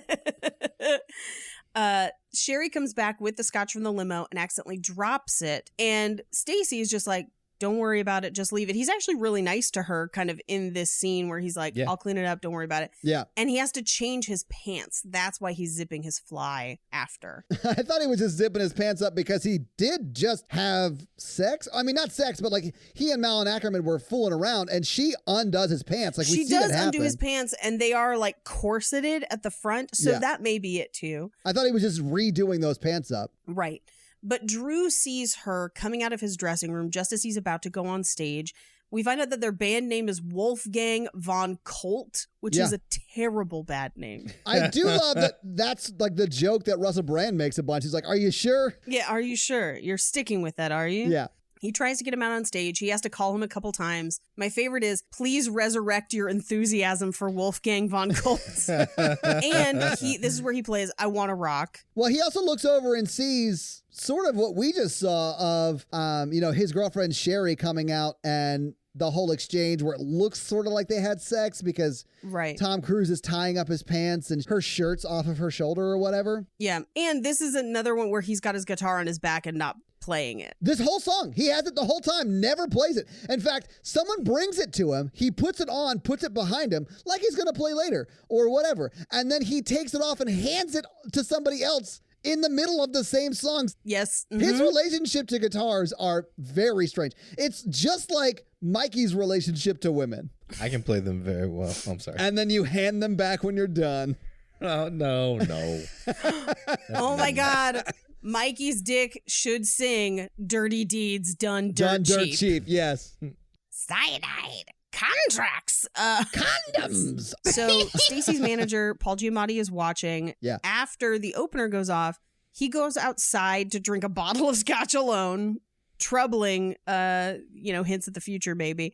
She comes out to congratulate him on basically opening successfully, and he flat out ignores her and won't tell her why he's mad. The mature thing to do. Right. Yeah, sure. And so she ends up going back in and quitting, and he's about to go in after her. A doubly mature thing to do. Yep. When Paul Giamatti stops him and is like, hey, fuck her, because there's tons of her, but there's only one Fame. Yeah. Essentially is what he argues. I'm going to give you a gift that she can't give you, that no one else can give you, and that is a successful rock star career. Yep. We cut back into Stacey Jax's performance, and he's playing Pour Some Sugar on Me, but literally for the beginning of the song, he's just jerking off under strobe lights. Yeah, and they're like cutting back to it between Paul Giamatti talking to Drew and that where he's just jerking off. And then when the song actually starts and it switches from Paul Giamatti and Drew to Arsenal and Stacey Jax playing, it rains what I can only assume is supposed to be quote unquote semen on the audience. I think it's champagne or it's some sort of liquor that he has then shaken up as he was pretending to jerk off and then, pops the top. Oh, I didn't think it was actual semen. I thought it was just in the performance, it was supposed to be like, either way, it's real weird. Yeah, it's a strange choice. But it's also awesome that we have, like, if you wanted to watch a movie where Tom Cruise jerks off on an audience of people, we sort of have that. I mean, that's every movie he does. I was going to say, if you want to watch Tom Cruise jerk off in front of a bunch of people, we could watch Eyes Wide Shut. But instead, we had to sit through this. I prefer googly Eyes Wide Shut. Thank you very much. Constance, the journalist, is in the audience. Sherry and Drew both quit. And they're literally just like, why is everyone quitting today? Who cares? Today's the best day of my life. So he says yes to Paul Giamatti. He's going to chase fame. She leaves. The end of the night, they've made a little over $31,000. They've made $31,203. Yeah. And then Paul Giamatti comes to take his cut, which is literally everything. Well, in fact, they end up owing him $6 or whatever. And Paul Giamatti's like, you know what? Don't worry about it. I don't even like singles. Yep. And they're like, you told us this was a freebie because he was going to launch his tour. And they're like, why would we ever do this for you for free? Yeah. Well, he was going to launch his solo career. Stacey Jax was. Right. And he was like, Stacey Jax doesn't do anything for free. Right. We cut to Sherry outside the Bourbon, and she kind of walks through the streets. We're seeing her pay cash for her hotel. She's trying to apply for jobs as waitresses. She's getting groped. She gets knocked down. Her purse falls out, and her photos fall out of her purse. And as she's kind of crying on the sidewalk, Mary J. Blige comes and comforts her in the rain. Yeah. And brings her into, and as I was typing it, I was like, I bet this is a strip club. And then it's like, a strip club. And I was like, yep. So they sit her down, they help her dry off, they get her something to drink, and they hire her as, at first, a waitress, but the tips are not great. Well, I mean, you're never going to make as much as a waitress at a strip club as a stripper at a strip club. Like, that's where the money is. I get that. Yeah, which is, you know, what Mary J. Blige tells her. Yeah. Although not till a little bit later. Right. So she gets to be a pretty good waitress. She's like dodging dudes. We cut back to the mayor and his wife, and she says, what if I told you the Bourbon Room hasn't paid taxes in over a year? And we know that this is the case because they were going to use the money from the Stacey Jaxx show to play taxes. Yeah, to pay off those taxes, yeah. But then part of me was like, that pretty much checks out because you pay taxes once a year. Yeah. That's true. I didn't even think about that. What if I told you I haven't paid taxes since last year? But it doesn't really matter. It's not a huge deal. No. They need money. I just thought they could have been like, they haven't paid in 3 years, and it would have made the plot work a little bit better for me. Yes. Kind of like in Happy Gilmore, where his grandmother hasn't paid in like 17 years or something crazy like that. Exactly. And then Shooter McGavin's going to take that house. I would love to see Stacey Jaxx pull landscaping duty, though. Well, now your back's going to hurt. So at this point, Bryan Cranston is like, hey, wife, you seem to really hate Stacey Jaxx, and it seems kind of personal. What's going on? And so she's like, well, when I was at UCLA, he partied with my roommate and took her back to his suite, handcuffed her, covered her in Cool Whip, and she just says wild turkey. What she means is wild turkey whiskey. Yes. But like in my brain for a hot second, I just pictured him like throwing lunch meat at her. Oh, I thought you meant live, like a live. Live. I honestly turkey. thought it could have been a wild turkey because he has a monkey with a gun. That's true. I think it's Yes. wild turkey whiskey. That would make more sense, yes. That would make more sense. And he left, and then she swore revenge. Although I do want to get wild turkey famous, where I can just throw wild turkeys at people, and then for whatever reason, it's okay. Look, it's really easy. All you got to do is get wild turkeys. Yeah. The fame will come later after you throw them at people. I don't think that's the kind of fame I want, though, Mikey. I want the fame that comes before the throwing wild turkeys. Well, we can't be picky. Beggars can't be choosers. Yeah. Why'd you move to Nashville, Todd?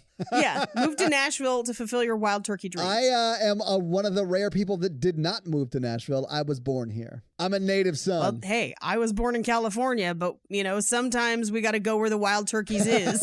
We cut to Drew and Sherry on their own personal journeys to the tune of Here I Go Again by Whitesnake. Yeah. She's looking at flights to Tulsa, which are listed at $66 one way, which, by the way, is not far off from today's prices, because if you remember from the Before Sunrise episode, Oh, yeah. airline prices have actually gone down 17%, like in spite of inflation. So yeah, fun tidbit. Nice. She's applying for other jobs, but more attractive girls are getting hired instead of her, which is a thing. They finally made laws that meant that you can't submit headshots along with your resumes anymore in some cases. But when I first moved to LA, you had to have headshots done to submit them with your resumes to work as a waiter or in retail. The closer you got to famous places in LA, the more that they would require headshots to work. That's crazy. Yeah, it's bonkers. Can I take a bathroom break? Yeah. Oh, wait, we got to go test and see if you can sing and pee at the let's see same if we time. can- Let's see if we can. Yeah. Sing and pee test. I stand corrected. You can absolutely sing and pee at the same time. What did you sing? Time of My Life, like from Dirty Dancing. Aw. I don't know why. That's the song that's in my head right now. Yeah, for whatever reason, mine was Every Rose Has Its Thorn, which is weird when I'm holding my dick. My very smooth, not thorny dick. I don't know. It was very weird. Sure. Okay, stunting about your smooth dick life. Whatever. Mikey, how'd it go for you? It did work, and I sang Happy Birthday. Aw. Happy Cake Day, Mikey's dick. This is your birthday song. It isn't very long. Hey! Anyway, we're cutting between her having a hard time, Stacey Jaxx in the Chateau Marmont just not having a great time in his weird rock star life. And Wolfgang von Colt not getting record label gigs. He's been like turned down by every label in town. Yeah. I mean, because they're like, rock is on the way out. This is not what we're doing right now. And they're sort of right. They are sort of right. So we cut to the Bourbon where Alec Baldwin and Russell Brand are talking about how they feel like they let everyone down and they're going to have to close. And they go into can't fight this feeling.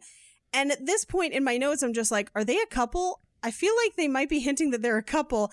And then they end up kissing and imply that they are fully a couple. But then this is abandoned immediately after. So not only were they not a couple at the beginning of this song, there was like one moment where it was kind of like a strange, like they were too close together moment, but then nothing happens. And then they sing this song, they fully kiss at the end of the song and then never address it again. So like this is their first kiss. They both are like in love with each other and then they never talk about it the rest of the movie. It is amazing. So I'm not going to speak for other people. I just thought it was played up too much like a joke. And then like, to me, it was kind of offensive. It is a joke. Yeah. I mean, I don't see any reason why you wouldn't think that, Mikey, because it's played funny and then they never address it again like they're actually a couple anymore. And as far as I know, that was not the case in the stage play. They're not a couple in the play. So this was something that was added, I think. It's almost like they got there on the day and then like Russell Brand was like, what if we kissed at the end? And they were like, I love it. Let's do it. And then they never added that to any other scene. I don't know. It's real strange. By the way, that was my best impression, and it was terrible, and I'm sorry, Russell. I'm so sorry. We cut to the Venus Club, which is Mary J. Blige's club. Yes. And they're escorting a guy out, and it looks like Nelly. I don't know that it is, but it kind of looked like Nelly. And she was like, oh, that's just my ex, Donnie. And then we never talk about it again. We never hear about it again. It's never in any other scene. But this is where she basically tells Julianne Hought's character, Sherry, she's like, look, if you want to make real money and if you want to make it here, you got to dance. Yeah. That's the reality of A, Los Angeles, and B, your financial situation. Yeah. And they go into Any Way You Want It by Journey. And here's one thing that they did that I kind of liked, where anytime they're in the strip club, they do this kind of like percussive stomping with their heels. Yeah. Like with the big like resin heels. And it's a very small thing, but it's kind of a cool touch. Yeah. That I kind of liked, but it's still strange. We cut back to Drew, who keeps getting passed on. I love when he's getting passed on and they're like, nah, Rock is dead, but can he rap? Yeah. Sherry ends up dancing and she looks like Elizabeth Berkley in Showgirls. Like dead ringer for her. It's real crazy. We cut to Drew taping a music video with the Z guys. Double the E, double the Z, double the flavor. And it's very New Jack Swing. And here's where we get another insane cameo because Eli Roth is directing this music video. Yeah, I wondered if you guys would notice that. I didn't know that when I first saw it, but when I saw him, I was like, holy shit, Eli Roth is in this movie? And then I was like, that makes sense because it's terrible. So he gets in a fight with Paul Giamatti, his manager. Yes. And Paul Giamatti's just like, hey, everyone's got to over your negativity, Josh Z.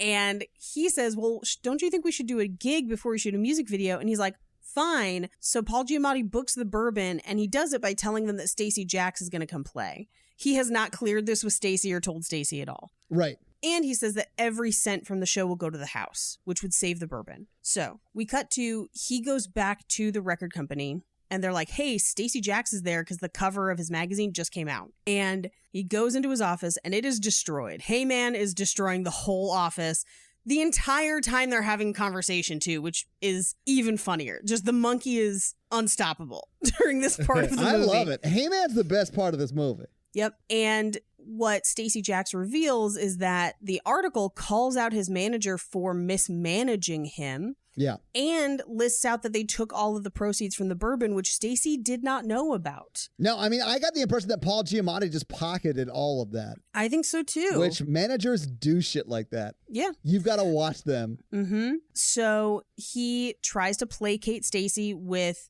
150-year-old scotch. Oh, man. And then while he's talking, Stacey Jacks opens it, and then he's like, please don't pour that on my head. And he goes, I would never waste it. Yeah. So he starts drinking it and then peeing on Paul Giamatti. Yep. So if you're wondering if there's a movie where Tom Cruise pees on another man, that movie exists. Yeah. It does exist. Yeah. We cut to the Hollywood sign basically before the gig, which we also find out that if they can't pay their taxes by midnight, LA can reclaim the bourbon. Right. I have a question, Paige, and I'm only asking because you know a lot about the religion that Tom Cruise is a part of. Yes. But from what I understand, drinking 150-year-old scotch while peeing on somebody is also what tone 40ing is. It's very tone 40. I would also say that there are rules to that group that apply to underlings that don't apply to Tom Cruise. And Tom Cruise can basically do whatever the fuck he wants. Oh, yeah. No, I'm So- sure that's true. Yep. Tom Cruise could tone 80 somebody. He's the only one. Yeah. Him and David Miscavige, the only people that can tone 80 people. So we cut to the Hollywood sign where Drew and Sherry run into each other. And I think they both kind of admit that life is not what they expected it to be. They're not happy. She reveals that she didn't sleep with Stacey Jacks and that she's probably going to go home because she doesn't like living as a stripper in Los Angeles. Yeah. And he doesn't like being in a boy band. And he gives her a song that he wrote about her. She takes it and listens to it. And I would assume because everyone starts singing it that Every Rose Has Its Thorn is the song he wrote for her. Right. Wait. But for some reason, everyone knows it and sings it, except for Malin Ackerman, who when they cut to her in the montage is just staring into a mirror.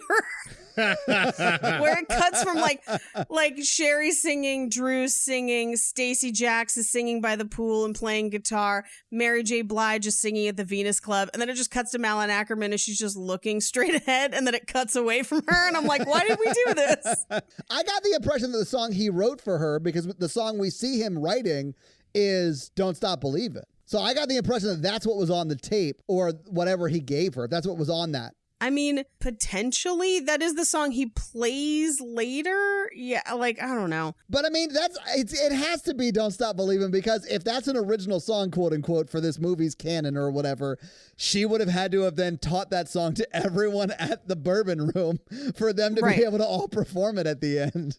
Yep. I think you guys are really getting down to the real issues of this movie. Oh, yeah. Well, I mean, we've covered all the important topics, like what song would your naughty bits sing if they could sing one song? And can you sing while peeing? So, I mean, I think we've covered all the big topics. So we cut to Tower Records, and he's shopping, and he sees records marked with her name on them.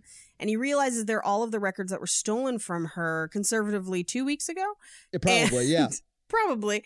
And so he buys all of her records back, or at least as many as he can find. Yeah, all the ones that were at the store, sure. It's really sweet. I mean... Yeah. We cut to her finishing her shift, and she's crying, and Mary J. Blige is like, what's wrong? And she's like, I'm just a little ruined. And she's like, no, you're not. But if you stay here, it's not going to be good. And I feel like you're looking for something that you're not going to find here, which is AKA love. But just as she's saying that, one of the other girls brings in the bag of her records from Tower Records because he left them at the club for her. Yeah. So we cut to Stacey Jacks calling the Rolling Stone offices and asking for Cinderella. This is young TJ Miller just doing this other side of this phone call. Yeah, where he's just like, the fake person, and he finally figures out that it's Constance. And he's like, yeah, put her on. He's like, she's at the Bourbon, so you can go there and weird her out. And he's like, she's there seeing Stacey Jacks. And he says, I have a gig? And he says, are you Stacey Jacks? And essentially, he hangs up on him. And he's just like, great, things that are going to make me feel like someone's going to kill me tonight. This was one of the few scenes where I was like, okay, this is legitimately funny. Did you bring in like somebody to punch up just this scene? It might have been TJ Miller. It might have been. Because he did that work before he sort of blew up. That's true. And then people found out about his past. Yeah, and that he's not a good dude, which is why you haven't seen TJ Miller in like 3 years. So we cut to the Bourbon, where now there's protesters on both sides, where the actual rockers are singing We Built This City by Starship. Yeah. And in the crowd is Sebastian Bach of Skid Row. It's like a who's who of like old school rockers. Yeah. Yeah, we've got Nuno Bettencourt from Extreme. Yeah. Because More Than Words was in the movie. We have Kevin Cronin from REO Speedwagon, and we have Debbie Gibson in the crowd as well. Yeah. So they're all singing We Built This City. And then the stand-in for Tipper Gore and the PMRC are singing We're Not Gonna Take It. And I'm going to talk about that extensively in Fun Facts because we did a whole section of a cult podcast episode on it one time. On that song? But yes. On Twisted Sister? Yes, it's super fucking important. I will go over it in Fun Facts. Awesome. So Stacey Jacks drunk drives his motorcycle to the gig. And he like lets Will Forte just hold it. Like he doesn't put the kickstand down. He just like drives up. Will Forte asks him a question or whatever, and he incoherently answers, and then he just gets off the bike and then crushes Will Forte with it. Yep. He takes a look at the protesters, and he seems to recognize Patty. Russell Brand sees this, runs inside, and grabs an album from inside the office, comes out, and Stacey Jacks says to Catherine Zeta-Jones, your tits have held up well. And she literally like tries to lick him and basically just creams her jeans over him touching her. And they reveal that inside the sleeve of that album is a picture of her about to go party with Stacey Jacks. Well, she's topless next to him. His arm is covering her boobs. Yeah. Mm-hmm. And they say, this is our Watergate, which is basically them being like, you have no leg to stand on or whatever. Right. So we cut into the Bourbon where he finds Constance in the crowd. And a girl like intercepts and kisses him for a long time until he just kind of pushes her off. I actually thought that was pretty funny because he's just like, what are you going to do? It lasts just like, too long. Yeah. And he's just like, oh, come on. Like he's making those faces. It is sort of funny. And Malin Ackerman's like, I get it. It's your job, which it's not. But you know. Whatever. So he gets to Malin Ackerman and he's like, I'm sorry about the article. Open your mouth. And he has her like literally fourth kind level open her mouth. And then he just sticks his whole tongue in it. And it's the grossest thing ever. It is so gross. I believe he put his alien babies inside of her. Well, she is pregnant at the end, so that checks out. With a chest burster after we've seen this scene because... Holy crap, it's so weird. I thought he was going to go Species to the back of her head. Yeah, you have not seen Species. I haven't, but my friend told me about that scene, and I've been thinking about it every day since he told me about it. We've got to watch Species.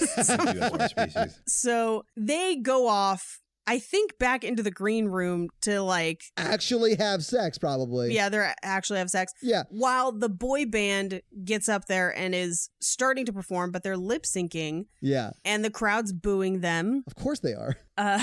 Sherry shows up with the records and Drew runs off stage. They kiss and she tells him that his new band sucks. He takes his jacket off and he's basically going to play his real music to hell with everything else.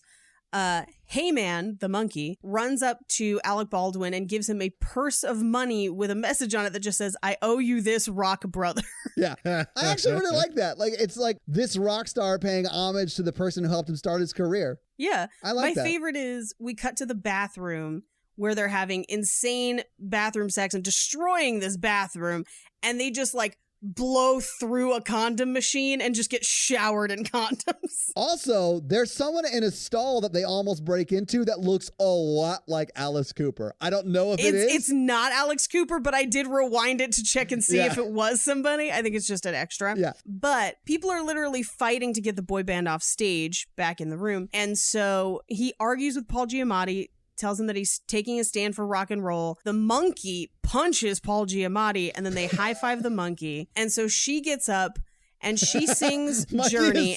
Mikey, you are shaking your head. But like if that had happened in House 2, you would have been here for it. So I'm not hearing it. Yeah, it's a way different film than this. It is a way different because a monkey punches somebody and then it turns into fucking Glee. Like, yeah, it does. Yeah, exactly. Yeah, it does. Oh, God. So she only sings like a tiny bit because fuck her dreams, and then he comes and takes over. But what's really funny is that Stacey Jacks and Constance poke their heads out of the bathroom, and you can see on the bathroom door that there's a framed pair of panties on the door. Are those hers from before? I'm guessing, like, they look like it. I don't know. And I don't remember if they're actually on the wall at House of Blues and if that's just like a normal thing. But they come out of the bathroom to listen, and we cut to an Arsenal arena tour. So basically the implication is that he's back with his band. Yeah, the band gets back together. Yeah, and they're playing this song, and everyone is singing, and everyone's in the audience at this show. And then he introduces her and Drew, Sherry and Drew, to come on and sing the song with him as Von Colt. Yeah. So that's their new name. And she looks like Jem, which is kind of cool. Yeah. Catherine Zeta-Jones is there too in a weird BDSM outfit. She like sneaks in. Yeah. Malin Ackerman is giving 160% and is pregnant with, again, maybe a chest burster. Yeah. And that's the movie. So having seen the movie, having talked about it, what'd you guys think about Rock of Ages? It's aggressively bad. This is so a bad. terrible film. I love it though. It's so aggressively bad. I wish you guys had more fun with it while you were watching it. Because Mikey is just mean about it. I did, but only the back half. Oh yeah, that's fair. Only the back half was fun. You really have to lean into how aggressively bad this movie is and go into it with the energy of like, holy shit, Alec Baldwin is in this movie. And like Tom Cruise, Catherine Zeta-Jones, Bryan Cranston, like so many Will Forte. huge people, yeah, are in this movie. And it is this bad. They said yes to this. I feel like if on a rewatch, I think I would have more fun the whole time, Yeah. just knowing how bad it's going to get. I think I wasn't ready for it to be as bad as it got. And so I was like bored. And then it got nuts and then it was fun. Yeah. But until that point, I was like, fuck this movie. It really is great. So, Mike, do you have any final thoughts? Yes, I've actually spent 2 hours at a funeral and enjoyed myself more.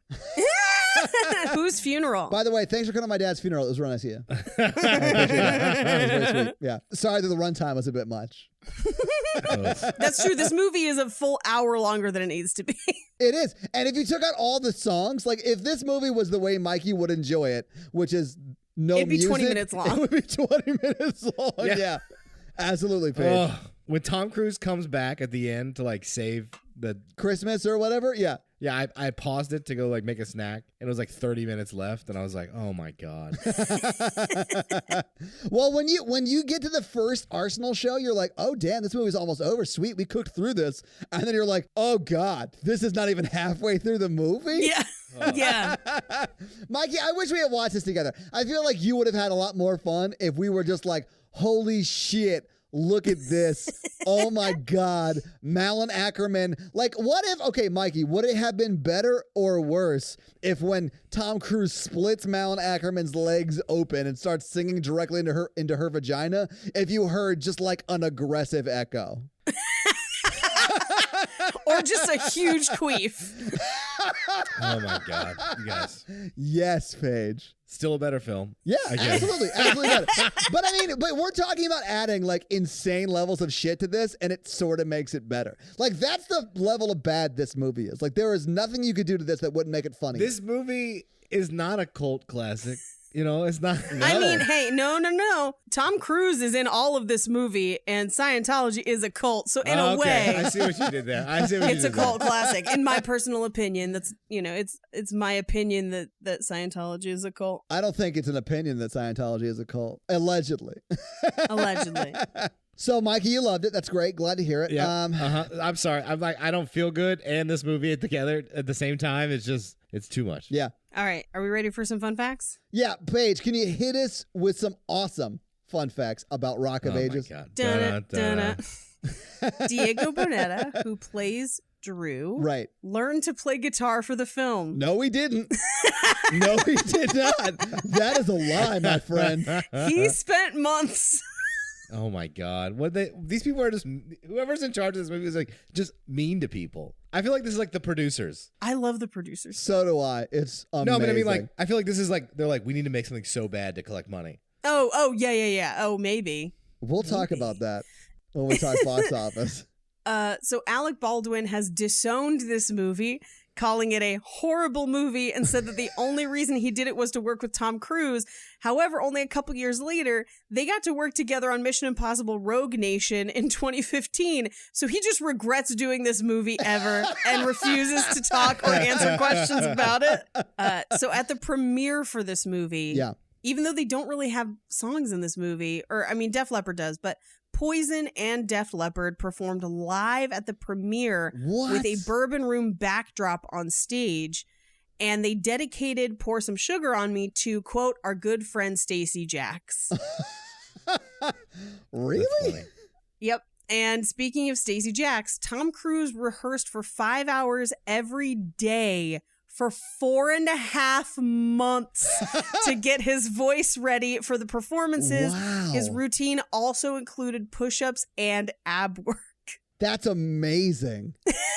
Oh my. Here's the thing. wow. Once I found out that it was actually him singing, he's not bad. Like, the level of people in this movie, there are people much worse than him. Oh, yeah. There are people much better than him, too. I think, you know, Drew and Julian Huff or whatever her name Sherry. is. Yeah. Well, Julian Huff is a singer.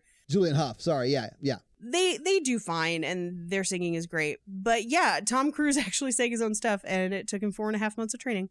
That's amazing. I mean, good for him. Like, he does seem like the kind of guy who would go all into everything he does, so I'm not surprised to hear that he did that for this.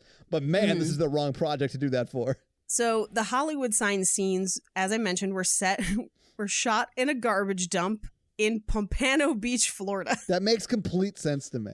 Now, I am going to exclude some information from this next fun fact, but I'm listing it because I thought it was funny that people thought this was something to brag about. The film did not recoup its budget, but it had, quote, the 7th best opening of a musical. It's like, who cares? Oh, wow. Why does that make a difference? Okay, so Malin Ackerman was not the first choice for Constance. Okay. Anne Hathaway and Amy Adams were the original first choices, but both declined because they were doing superhero movies. Okay. Anne Hathaway was doing Dark Knight. Okay. And Amy Adams was shooting Man of Steel. So then they contacted Gwyneth Paltrow and Olivia Wilde, who also both turned it down, before finally giving it to Malin Ackerman, who had appeared in The Watchmen. So it was like they only looked at superhero people. Well, and I'm sure that once they got turned down by 4 stars to work opposite Tom Cruise, a huge mega star, I'm sure the producers were like, let's just ask Malin Ackerman, but don't send her the attachment with the scripts. Right. Let's just say, like, hey, do you want to work opposite Tom Cruise in a film where you're his love interest? And she was like, sure, whatever. And then she sees the script and she's like, God dang it. So also featured in this movie, just for a brief second, is Konstantin Maroulis. So he actually originated the role of Drew on stage and was nominated for the 2009 Tony Award for Best Leading Actor, although he did not win, I don't believe. But he plays one of the record executives that asks if they can rap instead. I love it. So when Russell Brand's character calls the audience a foul and pestilent congregation of vapors, he's actually quoting Hamlet Act 2, Scene 2. What? From when they do the play in Hamlet. The first choice for Julianne Hough her was actually Taylor Swift. What? Although I think Julianne Hough is a better choice because I saw Cats and we should not let Taylor Swift act. Yeah, listen, I love Taylor Swift, like her music a lot. She's from Tennessee. She's like a local hero. That's great. She's real awkward and she shouldn't act. Like, she's amazing at what she does well. Yeah. That's no shade. I love Taylor Swift. She shouldn't act. Gotcha. Yeah. Now, as I mentioned, there are a number of changes between the stage play and the movie. Yeah. And a lot of people thought that Warner Brothers made those changes, but actually the director made them because, quote, he didn't care for the original stage play and wanted to, quote, fix its problems. Now, here's the thing. I think he did. I think the plot makes so much more sense in the movie. But much of the changes took away some of the raciness of the stage play. The stage play is apparently darker. Yeah, it sounds like it. And so this is a little more palatable. Yeah. I mean, Stacey Jacks like goes full Matt Gaetz in the stage play. Yeah. Yeah. When one of the members of the Z Guys gets thrown off the Bourbon Room stage and falls to the floor, they use a Wilhelm scream. They do. Yeah, I noticed that. Yeah. I love the Wilhelm scream. Yep. When Mary J. Blige finds Sherry outside the Venus Club in the rain, there's a DeLorean parked outside the entrance. What? I missed that. That's amazing. That's funny. And when Sherry and Drew are in the record store, a copy of the original Footloose soundtrack can be seen in front of her. She had just starred in the remake of Footloose in 2011, the year before. Are we ready to talk about Twisted Sister? Yes, please. Tell me everything. Yes, please bring it up. All right. So within the movie, Catherine Zeta-Jones's character leads a group called the Ladies Organization to Stop Evil Rock Singers, which spells out losers. But it's supposed to be based on the PMRC, which was Tipper Gore's Parents Music Resource Center. They're the reason that there's a explicit tag on like music. Yeah. It's why there's parental advisory stickers, which, by the way, have been proven to sell more albums than to reduce the sale of albums. Because parents just don't get it, man. They don't understand. Yeah.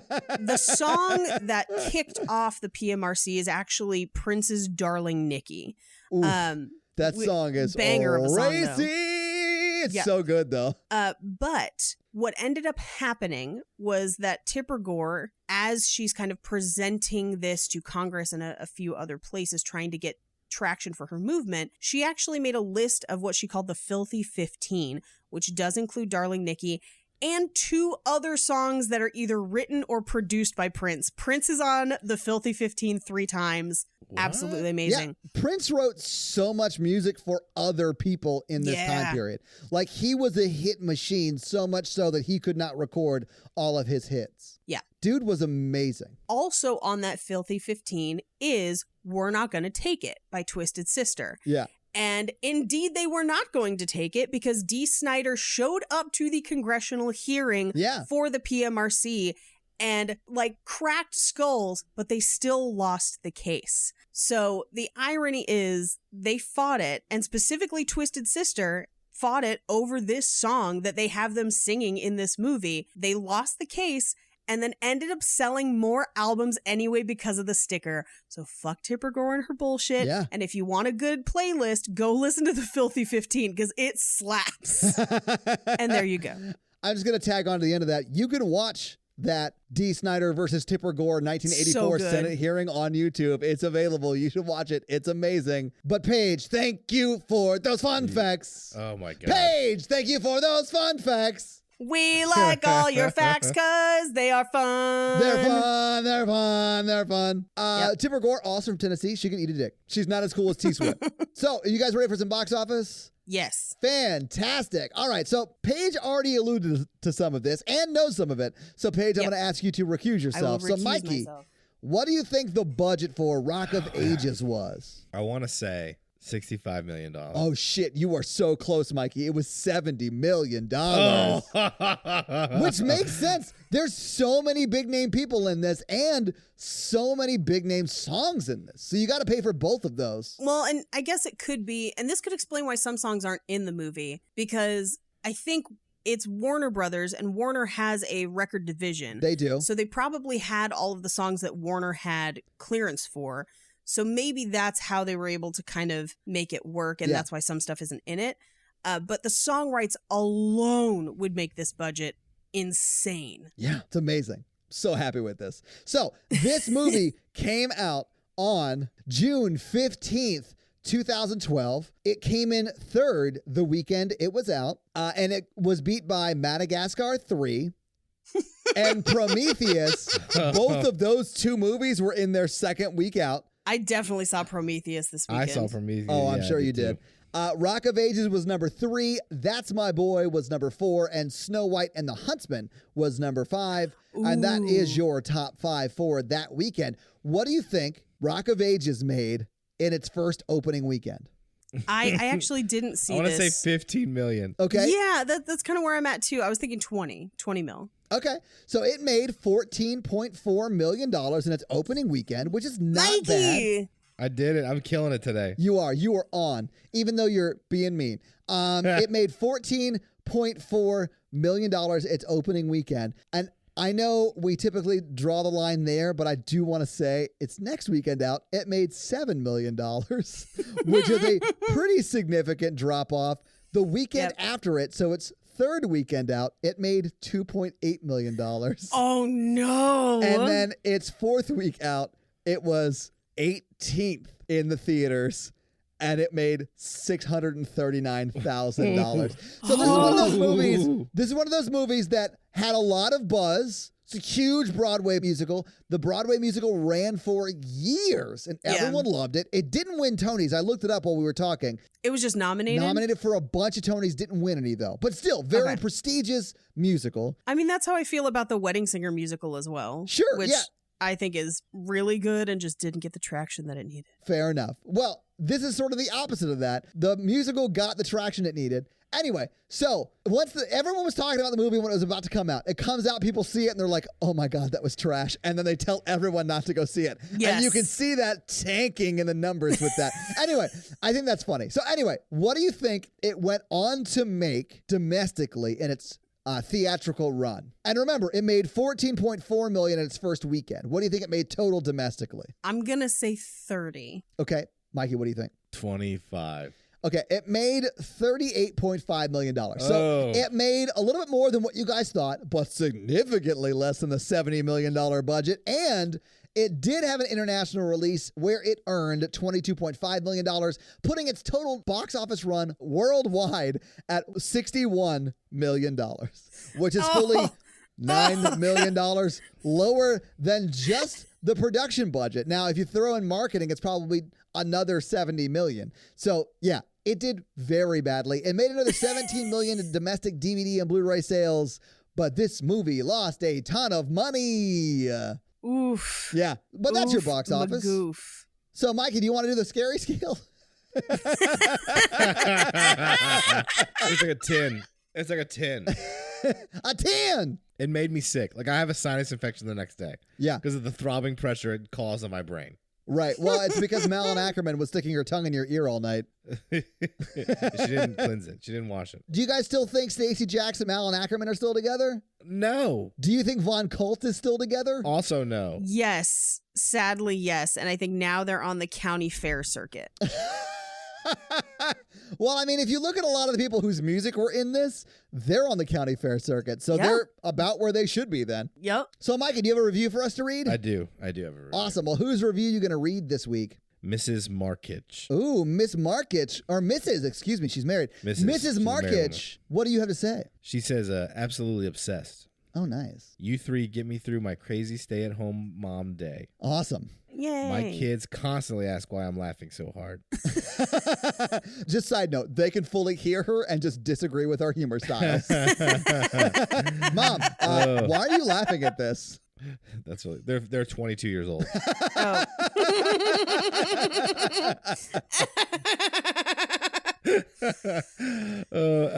And she goes on to say, so thank you so much for your awesome input. Please keep it coming. Aw, yay. 5 stars. Will do. Thank you so much for that awesome 5-star review. And if you want to have Mikey read your 5-star review, leave us a 5-star review or have Paige read your review in a Buffalo Bill accent. Oh my gosh. Yeah, so this week I made you guys watch Rock of Ages. What are you making us watch next week, Paige? Next week, we will have a special guest. Yeah. And we will be watching Something New, 2006's Something New starring Sanaa Lathan. Have you? And I like it. Nice. Okay. I watched the trailer earlier today, and it actually looked like I might really like it. I'm looking forward to watching it and meeting Crystal. She seems great. Yeah, it's going to be excited. great. She's the co-host on Black Card Rehab, and she is also working on the comic book project that I am working on, Mutiny nice. Magazine, which if you follow me on social media, you've seen tons of stuff about it.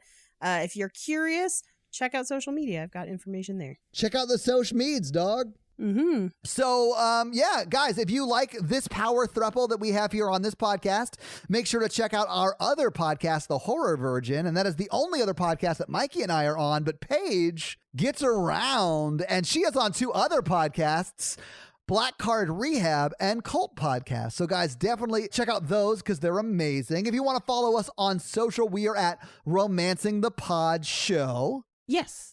On Instagram, and we are at something else on Twitter who I just have never taken the time to learn It's just Romancing Pod Show because they have a character limit and it's show SHO like Showtime.